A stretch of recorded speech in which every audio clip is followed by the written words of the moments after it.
I would like to acknowledge that this video is being filmed on the traditional lands of the Wurrundjeri people of the Kulin Nation. I pay my respects to their elders past and present, and extend that respect to any Aboriginal, Torres Strait Islander or First Nations people who may be watching this video today.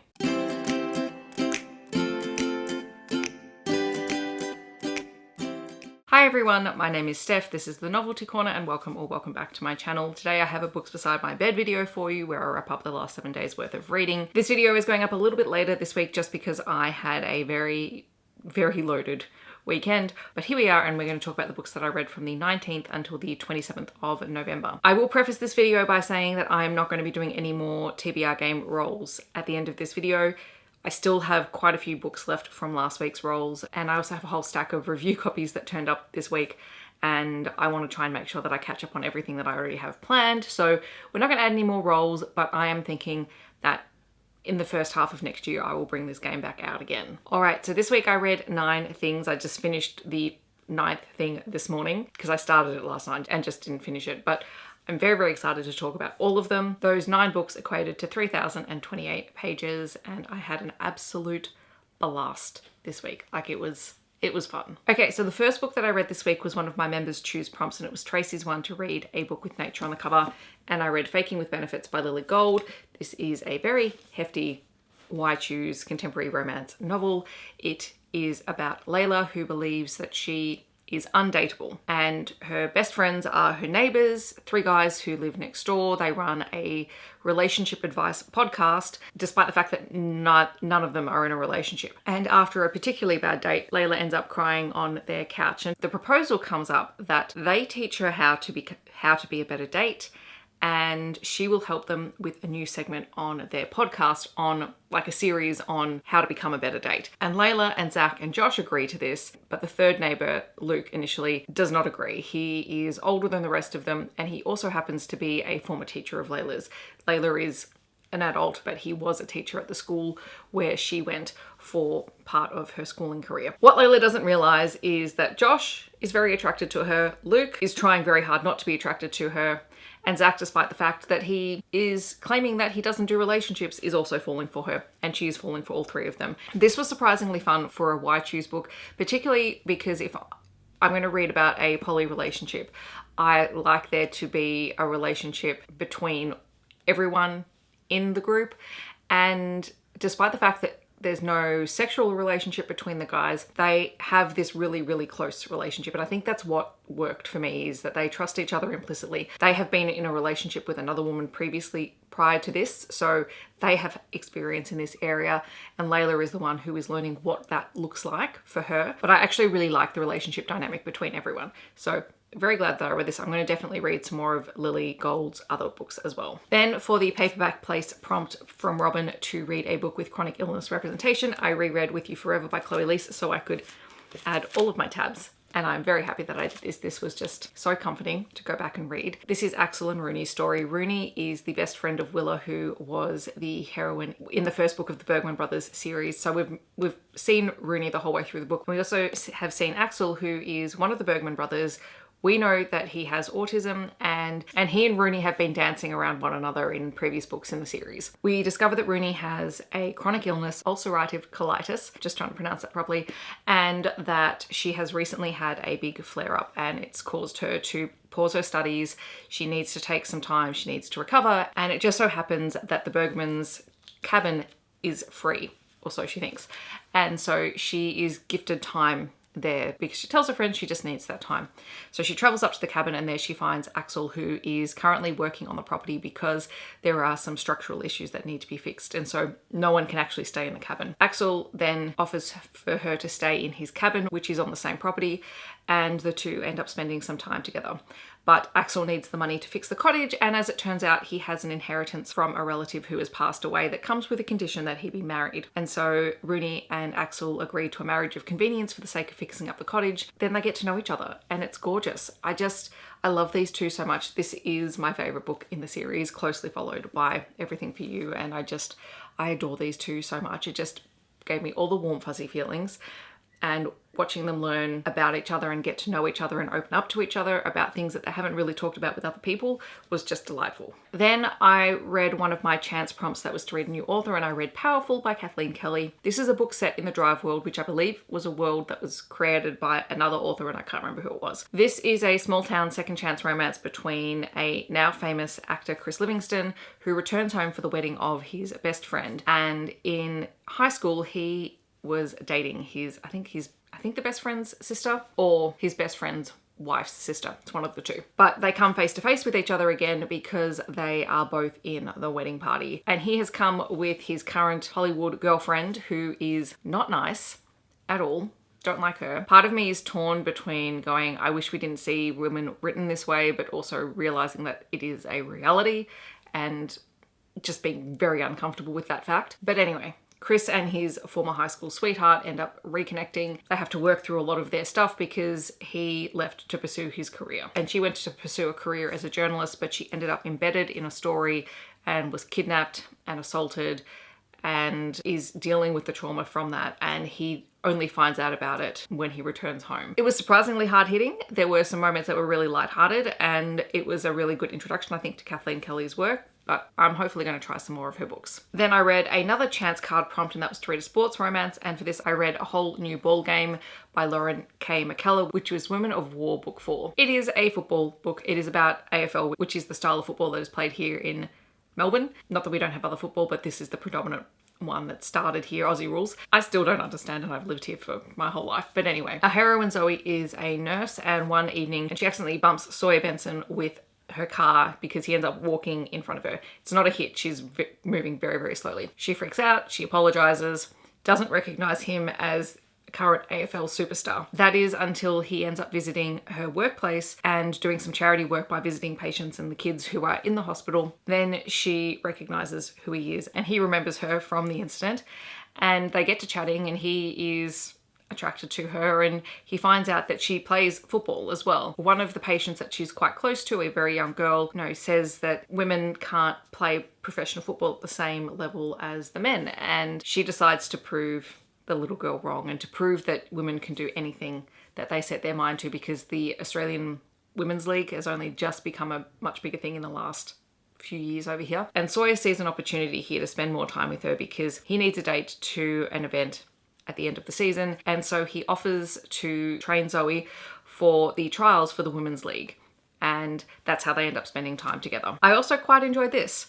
There is another sort of subplot where Zoe is trying to apply for a position to work overseas as in a volunteer capacity because that's what her family always does. So she's working through some family stuff around that, and also whether or not that's something she's still interested in doing, despite the fact she's been pursuing it for years. And she's also come off a really bad breakup in the last couple of years as well. There is also the subplot with the little girl who is in hospital, which I'm going to content warning, there is the death of a child in this book because she's very, very unwell. And that was probably the hardest thing to read in the book.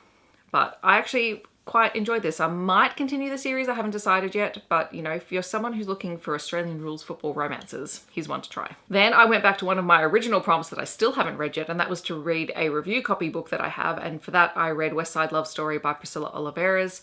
This is a book that I have had for months because I've read Priscilla Oliveras, but I just hadn't gotten around to reading this one. This is about Mariana and Angelo, who meet at a New Year's Eve party. They have a kiss at midnight, but they never exchange names, and then they go their separate ways, despite the fact they're both very intrigued by the other person. And then their paths cross again in a mariachi band competition where their two families are competing, and their two families happen to be rivals. So this is obviously a retelling. Mariana and Angelo have quite a good relationship, and they decide to team up to try and keep the peace between the two families in the competition so it doesn't overshadow everything, because the competition is for raising money for a charity. Mariana's family band is made up of all women. They are challenging the stereotypes of mariachi and they are doing innovative things, whereas Angelo's band, which is headed by his uncle, is very conservative. And then the two bands end up being paired together for one of the challenges, and complications arise. This was fun and entertaining. I really liked the main characters in this story. I will say it is a closed door romance book, so be aware of that if you're going into it, but it was very fun. Then for one of my prompts to read a new release, I read Two Wrongs Make a Right by Chloe Liese. I know I keep saying her name wrong. I apologize. I love this. This was fantastic. Can I have the rest of the books in the series, please? That's all, That's all I want to say. This is about Jamie and Bea, whose friends and siblings conspire to have them meet and fall in love. And Bea has autism. Jamie has a lot of extreme social anxiety, which, again, I felt very seen in this book. The two of them kind of resent that their friends keep throwing them at each other until they realize exactly what's going on, and then they decide to team up to fake date, and then to prove to their friends that just because they're meddling doesn't mean they can force love, and they're going to have a fake relationship and a horrible breakup and, you know, disillusion all of them about relationships until they become friends and they start falling in love.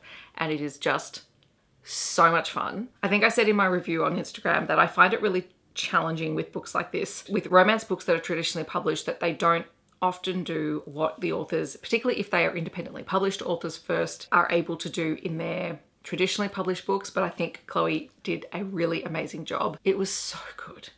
It was so good. I loved Jamie and Bea. I loved the way that they began to open up with one another. It's opposites attract. It's friends to lovers. A heroine is pansexual.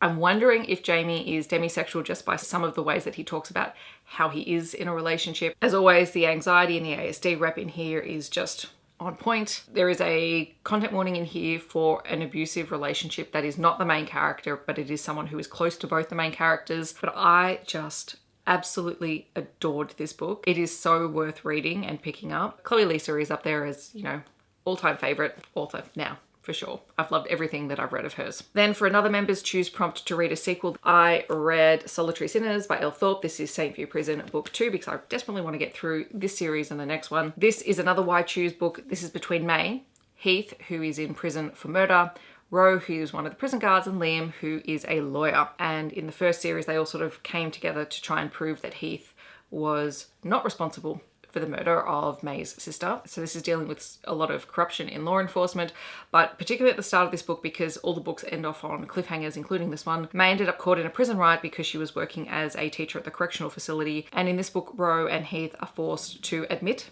their feelings towards her, but also their attraction to each other, which I wasn't sure this book was going to go there, and I was very, very pleased that it did. It also looks at the development of May and Liam's relationship, which is the one that is more fully developed in this story, mostly because she gets to spend more time with him because he is not in prison. We also learn some things about Ro and about his past, content warnings for death of a spouse. I'm so intrigued by this. It is romantic suspense with some darker elements. I loved what we saw of Vincent in this, although he disappeared in the second half of the book, so I'm kind of curious to see what happens next. Again, it does leave off on a cliffhanger. I am going to be reading book 3 very, very early in December because I just want to find out what's going on. Then I read another prompt for a chance card, and that was to read an Australian book, and for this I read Coyote by Lila Rose.